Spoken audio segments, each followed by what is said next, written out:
बिलकुल सगळ्यात आधी या राज्यात जे गुंडाराज सुरू झालेले हा महत्त्वाचा विषय आहे।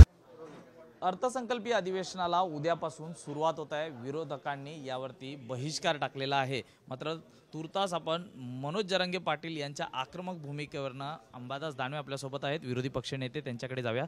सर, काय सांगाल? मनोज जरांगे पाटील हे आक्रमक झालेले आहेत, कुठेतरी त्यांचा घातपात करण्याचा डाव हा फडणवीसांचा असल्याचं त्यांनी गंभीर आरोप फडणवीसांकडे केलेले आहेत। मला जे काही आरोप असेल त्याची चौकशी व्हावी, खरंच काय आहे, त्यांना का असं वाटतं याची चौकशी झाली पाहिजे असं मला वाटतं। पण दुसरीकडे पाहिलं तर याच म्हणजेच मुंबईच्या वेशीवर आलेल्या मराठा समाजाला मुख्यमंत्र्यांनी गुलाल लावला होता, अनेक आश्वासनं त्यांना दिली होती आणि परत पाठवलं होतं। मग या आश्वासनांचं काय झालं?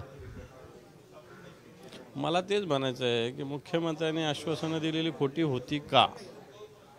आता मुख्यमंत्र्यांनी दिली तर त्या सगळ्याच्या देवेंद्र फडणवीस किंवा अजितदादा कुठे नव्हते का? कारण निर्णय ही सामुदायिक जबाबदारी असते आणि मला असं वाटतं त्या दिवशीच्या निर्णयात अशी सामुदायिक जबाबदारी कुठेही दिसली नाही। मुख्यमंत्र्यांना मला असं वाटतं एकाकी पाडलं की काय या सगळ्या स्थितीमध्ये, असंही एक शंका मनात निर्माण होते। मुख्यमंत्री या बाबतीत काही पावलं उचलण्याचा प्रयत्न करत असताना त्यांची पावलं थांबवली की काय, असा एक शंका मराठा समाजातील लोकांना, जनतेला येत आहे।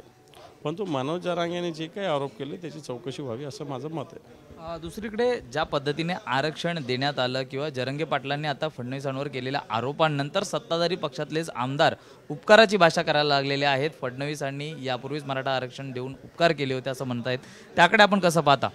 हे बघ, कोणतेही नेता समाजावर उपकार करत नसतो, त्याची ती जबाबदारी असते, त्याची ती कर्तव्य असतं। ज्याने कोणी असं उपकाराची भाषा करत असेल मस्त त्यांच्या बुद्धीची मला कीव येते, कारण राज्यकर्ते जे बसतात या जनतेच्या आशीर्वादानं बसत असतात आणि ज्यावेळेस असा आशीर्वाद मिळतो त्या आशीर्वाद रूपाने आपल्याला जनतेचं काम करावंच लागतं। दुसरीकडे अर्थसंकल्पात उद्या जर आपण पाहिलं तर अनेक गंभीर विषयांना आपण हात घालणार असल्याचं आपण स्पष्ट केलेलंच आहे।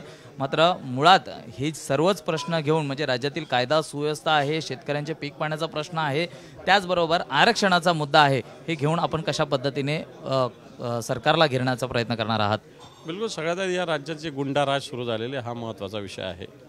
शेतकऱ्यांची परिस्थिती, दुष्काळ काही तालुक्यात जाहीर झाला, 40 तालुक्यात, काही तालुक्यात टंचाई सदृश परिस्थिती जाहीर केली। 1 रुपयाची मदत तिथं केंद्राने केलेली नाही, राज्यांनी पण केलेली नाही, हाही मुद्दा घ्यावा लागेल। कांद्याचं निर्यातीची बंदी हा मुद्दा आहे, कापसाची आयात होते हा मुद्दा आहे आणि या सगळ्या मुद्द्यावर निश्चित सोयाबीनचा इश्यू आहे।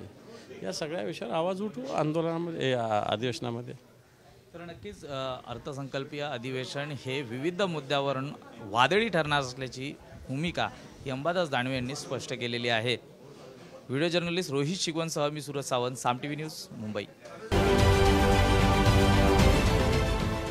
देश विदेशातील प्रत्येक घडामोडींचे लाईव्ह अपडेट मिळवण्यासाठी आता साम टीव्हीच्या सर्व सोशल मीडिया प्लॅटफॉर्मला लाईक, फॉलो आणि सबस्क्राईब करा। तसंच सर्व नोटिफिकेशनसाठी बेल आयकॉन प्रेस करायला विसरू नका।